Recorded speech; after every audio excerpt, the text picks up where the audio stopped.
Hello guys, welcome back to my Instagram blog. তো guys, আজকে আমি চলে এসেছিলাম আন্দুল রাজবাড়িতে এবং এখানে ছিল সারেগামাপার গ্র্যান্ড অডিশনের ফাইনালিস্ট অর্পিতা এবং ছিল আমাদের সবার প্রিয় কুমার গাঞ্জেওয়ালা।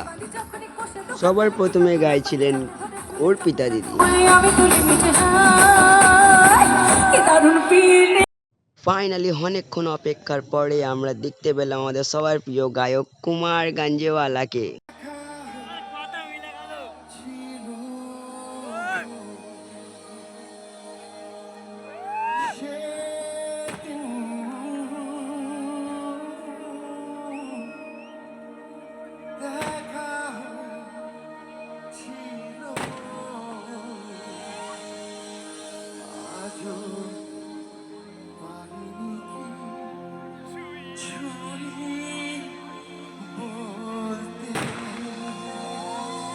তারপরে আমিও কি করলাম, আমিও সামনে চলে গেলাম। সামনে গিয়ে দেখলাম